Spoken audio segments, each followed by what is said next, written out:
Guys, this is Pharaoh's Full Draw. Everyday people, everyday lives, and sharing our outdoor experience with you the way they have. Most times shoot the first thing walk through. Or wait for the big one. You never know with us. Might say shoot some does, might say shoot a spot, or maybe we'll get 8 more or something on there. So take it as it comes. All right, guys, welcome back to Pharaoh's Full Draw. I was out here in the yard today. I was going to shoot my bow and play around with it a little bit. Kind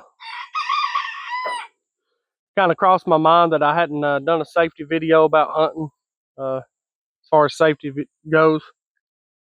So I'm going to tell you as a story. I hope it don't bore you to death too much.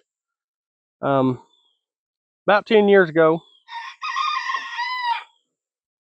I was hunting. I used lock-on tree stands. I started hunting when I was 12, so I'd done it for a good while. I never fail, never even really come close to falling. So my wife actually bought me a safety harness about 3 days before this incident took place. And when she bought it, I was thankful. I kind of thought it was, funny, but I was thankful for it. So with that being said, we go to the woods. I had a tree stand in the woods, been there about 2 years. And I was gonna go and just take it down. That's all I was gonna do, is just take it down. So I get there, my wife and my buddy Corey's with me. Got out of the truck, is getting ready. My wife asked me, "Hey, are you gonna take the harness with you?" And I told her no. I said, "No, I'm just gonna take it down. It won't take me 10 minutes. I don't need it." And that's what I said. Like I said, I'd done this 1,000 times, so I was comfortable doing it. So me and my buddy Corey get to the tree where the tree stand was. I climbed the steps, get up to the tree stand, start taking the ratchet straps off. I always use 2 ratchet straps. Took the bottom one off, no problem. It come right off. Dropped it down. The second one, the one that was up towards the top of the tree stand, I was having problems with it. The ratchet was seized up. So I fought with it for, I don't know, 2 or 3 minutes trying to get it unseized. Couldn't get it unseized, so I just decided I was going to cut it. So I got my knife out of my pocket, and granted, this whole time I'm standing on the steps holding on the tree with my left hand. I'm doing all my work with my right hand. I fold the seat down so I can get a better angle on to cut it.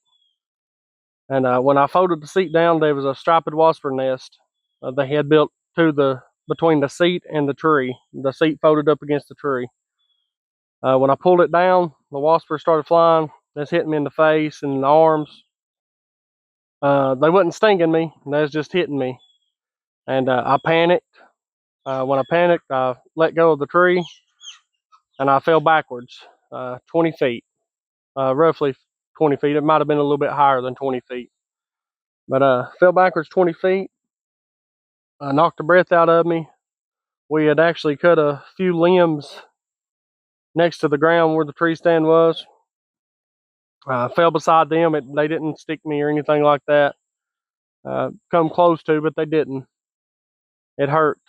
It hurt bad. Knocked me out of breath. Seen a few stars. I laid there on the ground, I guess 5 minutes or so, collecting myself, trying to gather myself. I got back up, and I know something wasn't right, but I just went on with it. We wound up being able, I think my buddy Corey actually went on up and got the tree stand out. And got to the house.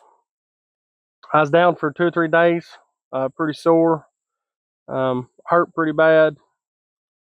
And then the pain kind of went away. Fast forward a year and a half, 2 years later, my back started hurting again pretty bad. Wound up going to the doctor over it. and found out that when I fell, it had broke my T9 vertebrae.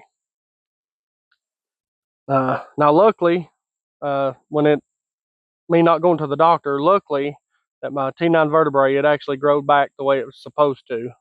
So I'm not crippled, or I don't have any problems as far as every now and then it'll hurt. But with all that being said, guys, it's buying a safety harness is one thing, but you got to use it. You gotta put it on. You gotta make that commitment every time you go hunting. Put it on. It's not worth it. I was young when this happened. I was a whole lot younger than I am now, and it messed me up. It messed me up pretty good. So it's not safety harnesses is not just meant for older people. It's meant for younger people too. So please, guys, just if you don't have one, go buy one. They're not terribly expensive.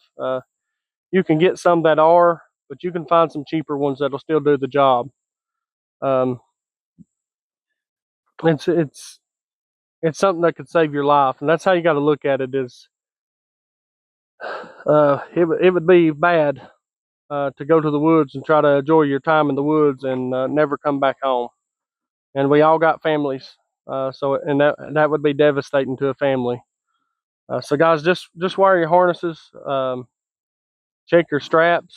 Uh, the straps on the tree stand. Check the cables on your tree stands if you're using a lock on, or if you're using a climber. Check the cables on it. Make sure they're good. Make sure they're not frayed or rusted. Um, just take the safety precautions, guys, and take it seriously.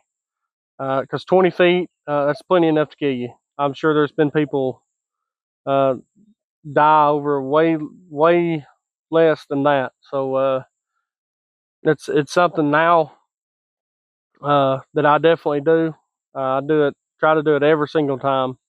A lot of times, if I leave the house and I forgot my safety harness, I'll sit on the ground and hunt. I'm not going to climb the tree. So it's definitely something that we all need to do. Everybody that hunts, if you're going to be in a tree, uh, put your safety harness on. If you ain't got it, like I said earlier, buy one, please. Just make sure you check all your stuff like that. And y'all have a good hunting season. Velvet season's about to start up in 2 or 3 weeks. So maybe the next video y'all see me in the woods. Hopefully that won't be as boring as some of these other videos has been. I appreciate y'all sticking with me. And if you don't care to like and subscribe, I appreciate it. Hey guys, I'm Corey. You'll probably see me on some of the videos, I hope, and I'm going to try to be the guy behind the scenes getting everything edited. We're just going to take that as it goes because we're kind of winging this and learning about video and editing as we go. We're not professionals by any means, but I just kind of wanted to reiterate what Tyler was talking about on the tree stand safety. You know, this day and time, there's no reason not to be harnessed up and attached to that tree from the time you leave the ground to the time you get back to the ground. I had a family member hunting public land, and thankfully he was with a buddy, and his buddy was actually with him when it happened, but he was up in a tree, they were fixing to move spots. His buddy's standing at the base of the tree, and he climbed this tree 3 times already and used this limb to step over onto to step onto the platform. But this particular time didn't work out as well, and his buddy had just said to him, "Don't you come falling out of that tree." And what happened, he stepped on that limb, the limb broke, and he fell a long ways. I don't know how far it was, but he said it was a pretty good ways up in the air. Now luckily, like I say, he had his buddy with him, they got him out of there, and he walked away with 3 cracked ribs and a stubbed up knee. He didn't have to have surgery or anything, or nothing major broken, but could have been a whole lot different story. And you know, I think we all enjoy this, and we all want to do it again someday, and we all want to come back to our friends and family and loved ones. So just a big thing to us is just make sure you're safe out there no matter what you're doing. Stay harnessed up and course, stay legal and follow all the rules no matter where you're at, because, I mean, you probably know your state pretty well, but especially if you're going out of state or anything like that, or on a particular WMA or hunt area or something like that, always check the rules and regulations. All right, guys, stay safe and have fun.